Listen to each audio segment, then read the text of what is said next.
وہ دجال کے فتنے سے محفوظ رہے گا، ورنہ دجال کا فتنہ بہت سخت ترین ہوگا۔ یہاں باباؤں کے فتنے سے لوگ نہیں بچ رہے ہیں، کوئی چمتکاری بابا آ جائے تو سب اس کے سامنے بھیڑ لگا دیتے ہیں۔ دجال تو مردے کو زندہ کر کے دکھائے گا، بارش بھی برسا کے دکھائے گا۔ ہاں دجال خالی چٹی نکال کے نہیں دکھائے گا، ہاں وہ گھاس بھی اگا کر دکھائے گا، سبزے بھی نکالے گا، بہت ساری چیزیں ایسے عجوبے کر کے دکھائے گا۔ لیکن بہت لوگ اس کے پیچھے اندھا دھند بھاگنے لگ جائیں گے کہ ہمارا خدا اتر پڑا، خدا اتر پڑا۔ صرف ایمان والے جن کو اللہ بچانا چاہے وہ اس کے فتنے سے محفوظ رہیں گے۔ ایک تو بچ جانا الگ ہے، لیکن جو اس پر ایمان نہیں لاتا ان کو وہ سزا بھی دیتا ہے۔ دجال جو ہے دونوں ٹانگیں پکڑ کر چیر دے گا، کچھ لوگوں کو کھولتے ہوئے تیل میں بھی ڈال دے گا، اس کا رعب و دبدبہ ہوگا، اس کا غلبہ ہوگا۔ اس کے لیے مومنین کو وہ اذیتیں بھی دے گا، تکلیفیں بھی دے گا، لیکن جو جمع رہا اس کے لیے بہت بڑی جنت ہے، بہت بڑی جنت کا اللہ نے وعدہ فرمایا۔ لہٰذا اس فتنے سے حفاظت کے لیے حدیث میں ملتا ہے کہ جو سورہ کہف کی 10 آیتیں روزانہ رات کو پڑھ لیا کرے، اللہ تعالیٰ اس کو دجال کے فتنے سے محفوظ فرماتا ہے۔ اللہ کریم ہم سب کو دجال کے آنے تک دنیا میں نہ رکھے۔ اگر فتنہ اللہ تبارک و تعالیٰ کوئی آزمائش کا ارادہ فرمائے تو ہمیں بغیر آزمائے، بغیر فتنے میں مبتلا کیے دنیا سے اٹھا لے، ہمیں صحیح و سلامت اللہ موت عطا فرمائے۔ اس پورے پارے میں 3 سوالات کرنے کے لیے یہودی آئے تھے حضور صلی اللہ علیہ وسلم کے پاس۔ اب ایک بات میں بتاتا ہوں، یہ سورہ جو اتری ہے نا پوری، یہودی جو ہے ٹیسٹ لینے کے لیے آئے تھے کہ اللہ کے آخری نبی ہیں تو ہم کچھ ایسے سوالات کریں گے جن کے جواب عربوں کو تو نہیں معلوم تھے، عربوں کو نہیں معلوم، وہ صرف اہل کتاب جانتے تھے۔ وہ 3 سوالات کیا لے کر کے آئے تھے حضور صلی اللہ علیہ وسلم سے؟ انہوں نے کہا روح کس کو کہتے ہیں؟ روح جان معلوم ہے سب کے پاس ابھی، روح کس کو کہتے ہیں؟ دوسرا ان کا یہودیوں کا سوال تھا اصحاب کہف کون تھے اور کتنے تھے؟ یہ غار والے لوگ کون تھے اور کتنے تھے؟ یہ سوال انہوں نے لا کر کے پیش کیا۔ تیسرا سوال تھا ذوالقرنین کون ہیں؟ حضور پاک صلی اللہ علیہ وسلم نے فرمایا جاؤ میں کل اس کا جواب دوں گا۔ اب سنو، یہ کس کے لیے؟ نبی رحمت سید الانبیاء کے لیے۔ سنو توجہ سے، جو بڑے ڈھیٹ سے کہتے ہیں نا، عام لوگوں کی بات کر رہا ہوں۔ رسول رحمت صلی اللہ علیہ وسلم نے یہودیوں سے کہا کہ کل آ جانا میں بتا دوں گا۔ تو حضور کا یہ ارادہ تھا کہ آیتیں اتریں گی، وہی آئے گی تو میں اس سے جواب دوں گا۔ کوئی آیت نہیں آئی، کوئی وحی نہیں آئی۔ دوسرے دن یہودی آئے، حضور پاک صلی اللہ علیہ وسلم نے ان سے فرمایا کہ جاؤ میں اور کل بتاؤں گا۔ 2 مرتبہ 3 مرتبہ حضور صلی اللہ علیہ وسلم نے ٹال دیا، اور یہودیوں کو یہی چاہیے تھا، بہانہ بدنام کرنے کے لیے، پروپیگنڈا پھیلانے کے۔ اب آیتیں نہیں آئیں، کئی دن تک وقفہ ہو گیا۔ روز آیت آتی تھی، کبھی دن میں کئی مرتبہ آیتیں اترتی تھی، لیکن اتنا لمبا وقفہ ہو گیا۔ حضور اکرم صلی اللہ علیہ وسلم کے قلب اطہر پر یہ بات بہت گراں گزر رہی تھی کہ کیا ہو گیا۔ تب پھر اللہ تعالیٰ نے یہ سورہ تو اتاری، سورہ کہف، لیکن اس میں یہ فرمایا وَلَا تَقُولَنَّ لِشَيْءٍ إِنِّي فَاعِلٌ ذَلِكَ غَدًا، اے محبوب ہرگز یہ مت کہنا کہ کل میں یہ کر دوں گا۔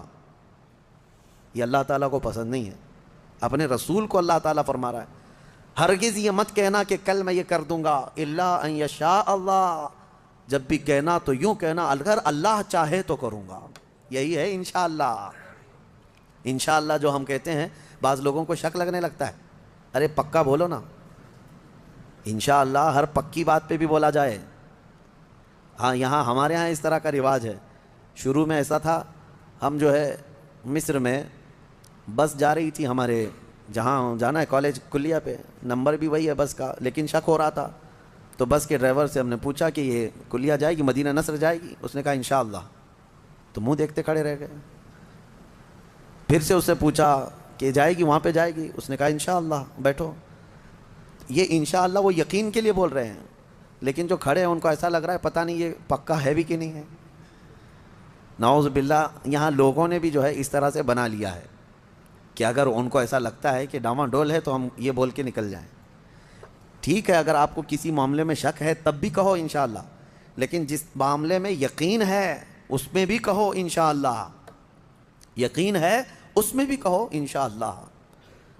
اب آپ کو اس مجلس میں بیٹھے ہیں، آپ گھر جانا ہے نا آپ سب کو، جبکہ پکا معلوم ہے ابھی اٹھیں گے، اب جائیں گے آپ سب لوگ، لیکن آپ کو کہنا کیا چاہیے؟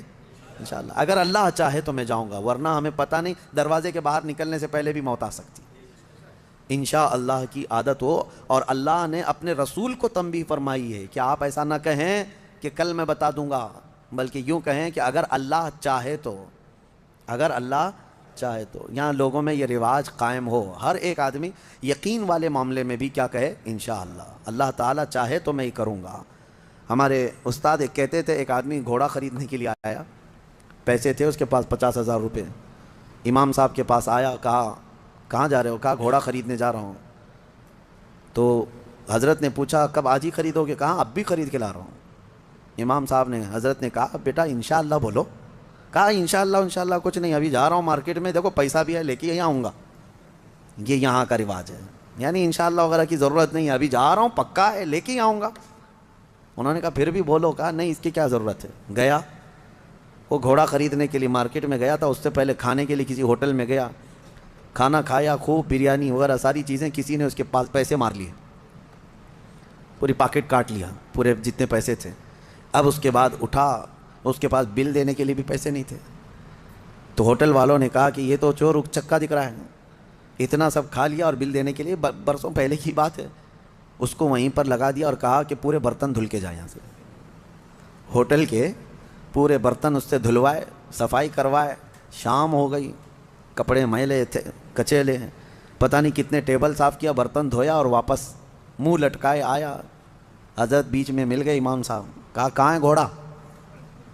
تو اس نے کہا میں انشاءاللہ گیا تھا گھوڑا لانے، انشاءاللہ کھانا کھا رہا تھا، انشاءاللہ کسی نے پیسے چرا لیا، پھر انشاءاللہ ہوٹل والے نے جو ہے برتن منجوایا، پھر انشاءاللہ میں ٹیبل صاف کیا، پھر انشاءاللہ اب واپس آیا. اب تو ہر بات پہ انشاءاللہ. میرے عزیزو، یہ کوئی انشاءاللہ یہ محاورہ نہیں ہے، تکیہ کلام نہیں ہے، یہ یقین کو جتاتا ہے. اللہ کی ذات سے آپ کا کتنا گہرا تعلق ہے. لٹ جانے کے بعد مت کہو، سب کچھ ہونے کے وقت بھی کہو کہ اگر میرا مولا چاہے. اسی طرح کی ایک روایت حضرت سلیمان علیہ السلام کے متعلق ہے. ان کی 100 بیویاں تھیں. انہوں نے ایک رات یوں کہا کہ آج کی رات میں اپنی ساری بیویوں کے پاس جاؤں گا، سب سے صحبت کروں گا اور ہر ایک سے ایک مجاہد بیٹا پیدا ہوگا. لیکن انہوں نے انشاءاللہ نہیں کہا تھا. وہ گئے، رات ساری بیویوں سے ملاقات کی. اللہ کے نبی ہیں، نبی کی طاقت کو عام انسانوں سے کمپیئر نہیں کریں بہرحال. لیکن ان کے اس قول کا کچھ بھی نہیں ہوا. بعد میں ایک ہی بیوی سے ایک بیٹا پیدا ہوا، کمزور. روایتوں میں یہ فرمایا گیا کہ اللہ نے فرمایا اگر انشاءاللہ وہ کہتے ہیں، اللہ اگر چاہے تو رب تعالیٰ ساری چیزیں ویسی فرماتا جیسے انہوں نے کیا. بہرحال یہ تنبیہ کے لیے ہے، درس کے لیے. اب جب نبیوں کے لیے اللہ تعالیٰ نے یہ فرمایا ہے تو عام انسانوں کے لیے کیا ہے؟ خیر، آیتیں اتریں اور پھر اللہ نے بتا دیا اپنے محبوب کو روح کیا چیز ہے، اصحاب کہف کون تھے، ذوالقرنین کون ہے. یہ تینوں کے جوابات جو یہودی پوچھ کر کے پروپیگنڈا پھیلا رہے تھے کہ رسول کو نہیں پتہ ہے، اللہ نے قرآن میں یہ تینوں کے جوابات اتارے. روح اللہ کا ایک حکم ہے، اللہ کا نور ہے. اور اصحاب کہف اللہ نے فرمایا کچھ لوگ کہتے ہیں 5 تھے 6 تھے اور کچھ کہتے ہیں 7 تھے، 8واں ان کا کتا ہے. اے محبوب آپ فرما دیں ان کی صحیح تعداد اللہ ہی کو معلوم ہے. 7 لوگ تھے نوجوان. اور ذوالقرنین ان کے بارے میں پھر میں بتاؤں گا. اصحاب کہف کے بارے میں مختصر سی بات بتا دیتا ہوں. ایک بادشاہ تھا دقیانوس. وہ بادشاہ مرتد اس طرح کہ وہ آخرت کا بھی انکار کر رہا تھا اور وہ اپنا ایک الگ دھرم چلا رہا تھا. عیسیٰ علیہ السلام کا دین پرانا ہو گیا، یعنی عیسیٰ علیہ السلام کے دین میں ہی یہ چیزیں ہو رہی تھی. تو وہ اس زمانے میں سب لوگ بت پرستی میں اور خدا کے انکار میں مبتلا تھے. تو 6-7 لوگ ایسے تھے جو بادشاہ کے سپاہیوں میں تھے یا وزیروں میں تھے یا الگ الگ تھے. یہ لوگ پوشیدہ طور پر اللہ ہی کی ذات پر یقین رکھتے تھے، ایمان رکھتے تھے، لیکن یہ ظاہر نہیں کر رہے تھے کہ ان کے بادشاہ مار ڈالے گا. لیکن کب تک اس طرح چھپ کر کے رہیں؟ تو یہ 7 لوگ یا 8 لوگ جتنی ان کی تعداد تھی، ایک جگہ یہ لوگ مل لیا اور کہا کہ ہم یہ شہر چھوڑ کر بادشاہ کی سلطنت سے دور چلے جاتے ہیں تاکہ ہمیں ہمارے دین پر آسانی سے عمل کا موقع ملے. وہ سب بادشاہ کو چھوڑ کر کے اچانک ایک دن رات کو طے کر کے نکلے. راستے میں ایک کتا ان کے ساتھ ہو گیا.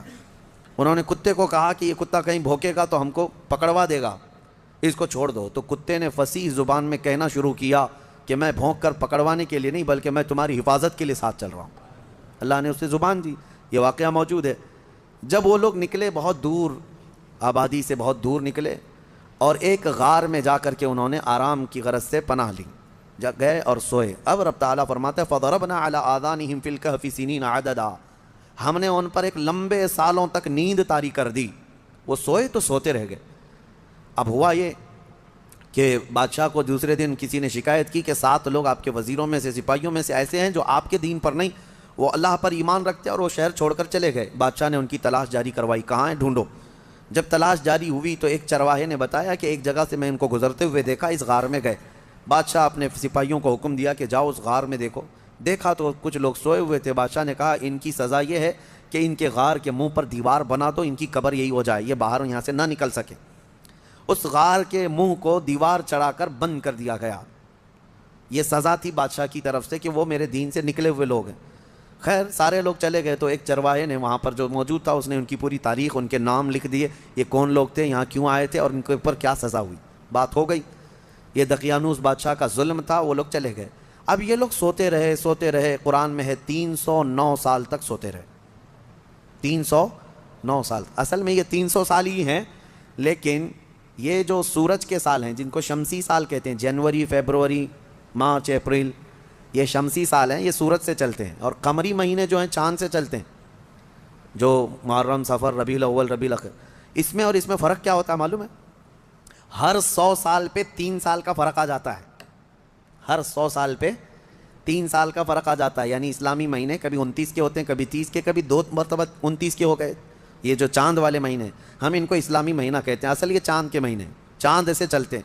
اور باقی جو سورج سے چل رہے ہیں شمسی مہینے، جنوری، فیبروری، یہ فکس ہیں. ان میں کوئی چاند بھی دیکھنے کی ضرورت نہیں، سورج بھی دیکھنے کی ضرورت نہیں، وہ فکس ہیں.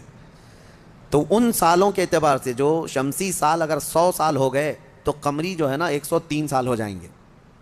اس طرح 300 سال شمسی وہ اصحاب کہف سوتے رہے، لیکن قمری مہینوں کے اعتبار سے 309 سال ہو گئے، 9 سال ایکسٹرا. تو 309 سال کے بعد اللہ تعالیٰ نے دوبارہ کیسے ان کو اٹھایا؟ اب روایت میں یہ ہے کہ ایک بادشاہ آیا، بیدروس. وہ اچھا بادشاہ تھا، منصف تھا، عادل تھا، ایمان والا تھا. اس نے اپنی قوم کو ہدایت دینے کی بہت کوشش کی، سمجھا رہا تھا کہ آخرت پر ایمان لاؤ، اللہ دوبارہ موت کے بعد اٹھانے والا ہے.